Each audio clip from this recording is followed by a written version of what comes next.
April 22, 2025 Jammu Kashmir పెహల్గాంలో ఒక terror attack 26 మందిని అతి కిరాతకంగా చంపేశారు Pakistani terrorists. Prime minister Narendra Modi తన పర్యటనను క్యాన్సిల్ చేసుకుని హుటాహుటిన అర్ధరాత్రి ఇండియాకు బయలుదేరొచ్చారు. ఇక వచ్చిన తర్వాత అందరితో డిస్కస్ చేసి భారతదేశం తీసుకున్న నిర్ణయం ఇండస్ వాటర్ ట్రీటీ నిలిపివేత, అటారీ వాగ్ సరిహద్దు మూసివేత, సార్క్ వీసా పాకిస్తానీ పౌరులకు నిషేధం, పాకిస్తానీ రక్షణ సలహాదారుల బహిష్కరణ, దౌత్య సిబ్బంది తొలగింపు. సో వీటిలో పాకిస్తాన్ని బాగా ఎఫెక్ట్ చేసే నిర్ణయం ఇండస్ వాటర్ ట్రీటీ నిలిపివేత. So what is IWT? Let's know that in this video. Hello, this is Sirtaj and you're watching Big TV.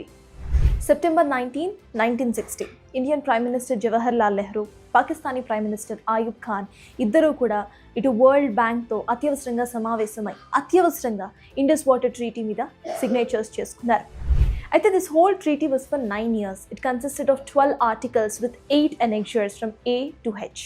So ఈ మొత్తం ట్రీటీని కూడా ఈజీగా బ్రేక్ డౌన్ చేయాలి అంటే ఇటు హిమాలయాస్ నుండి పాకిస్తాన్ మీదకి ఇండియా మీదుగా పారే నదులు 6 ఉన్నాయి. అవే ఇండస్, చేనబ్, ఝేలం, రవి, బియాస్ అండ్ సట్లెజ్. ఈ 6 నదులని కూడా ఈక్వల్గా 3:3 రేషియోలో at the same time water quantity ప్రకారం 80-20 రేషియోలో రెండు దేశాలు కూడా షేర్ చేసుకోవడానికి ఒప్పందాన్ని కుదుర్చుకున్నాయి. That means eastern rivers that is Sutlej, Ravi and Beas are for India and western rivers that is Indus, Chenab and Jhelum are for Pakistan. So ఈ ట్రీటీ ప్రకారం ఇండస్, చేనబ్ అండ్ ఝేలం నదుల మీద భారతదేశానికి ఇటు డ్యామ్స్ కట్టుకోవడానికి లేదా హైడ్రా ప్రాజెక్ట్స్ నిర్మించుకోవడానికి ఎటువంటి హక్కు ఉండదు. At the same time Sutlej, Ravi, Beas నదుల మీద ఎటువంటి హైడ్రా ప్రాజెక్ట్స్ కట్టినా కూడా అక్కడ నీటి వాడకాన్ని మానిటర్ చేయడానికి పాకిస్తాన్కి పూర్తి హక్కులు ఉంటాయి.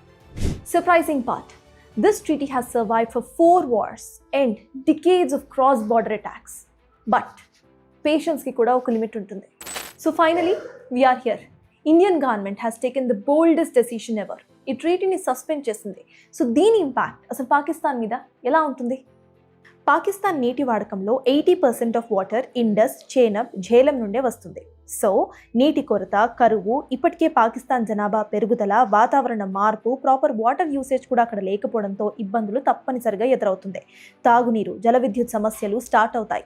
అల్టిమేట్గా ఎకానమీ లాస్ అవుతుంది, ఆహార కొరత ఏర్పడుతుంది, ఎలక్ట్రిసిటీ కట్స్తో అక్కడ కంట్రీ మొత్తం కూడా సఫర్ అవుతుంది. Then can Pakistan fight a legal battle against this? The answer is no. ఎందుకంటే IWT ఎగ్జిట్ క్లాస్ ప్రాపర్గా లేదు. అలా అని చెప్పి పాకిస్తాన్ ఆర్ ఇండియా ఏకపక్షంగా ఎటువంటి నిర్ణయాలు తీసుకోలేవు. బట్ రిజల్యూషన్ కమిటీని మాత్రం ఏర్పాటు చేయొచ్చు. సో పాకిస్తాన్ ఈ ఇష్యూని ఐక్యరాజ్య సమితి లేదా వరల్డ్ బ్యాంక్ దగ్గర లేవనెత్తచ్చు. But that be of no use. ఎందుకంటే రీసెంట్లీ కశ్మీర్ ఇష్యూలో కూడా పాకిస్తాన్ ఇలానే చేసింది.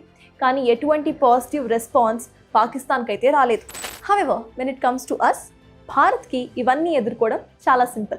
ఫస్ట్, భద్రతా ఆందోళనల వల్ల తాత్కాలికంగా నిలిపివేసినట్టు వాదించవచ్చు. పాక్ టెర్రరిజంని ప్రేరేపిస్తోందని, ఇది ద్వైపాక్షిక సంబంధాన్ని ఇటు ఉల్లంఘిస్తోందని కూడా నిరూపించవచ్చు. And finally IWT article 11 class 30 ప్రకారం రద్దుకి ఇద్దరి ఒప్పందం కావాలి కానీ సవరణకి కాదు అని వాదించవచ్చు. But to achieve all of this, India has few problems to tackle. అవేంటంటే వాటర్ యూసేజ్ని మ్యాక్సిమైజ్ చేయడానికి డిఫరెంట్ ఛానల్స్ని క్రియేట్ చేయాలి and that will take time. Reservoirs build చేయడానికి టైంతో పాటు ఇన్ఫ్రాస్ట్రక్చర్ కూడా అవసరం. At the same time reservoirs కనుక బిల్డ్ చేస్తే there is a risk of drought conditions in the eastern states of India. So వాటికి ఒక స్పెషల్ యాక్షన్ ప్లాన్ని కూడా సిద్ధం చేసుకోవాలి. However, keeping all of this aside, this is the greatest and bravest decision India has ever taken against the terror attack of Pakistan. So what are your views on it? Do let us know. And until next video, keep watching Big TV. For more videos like this, subscribe Big TV channel.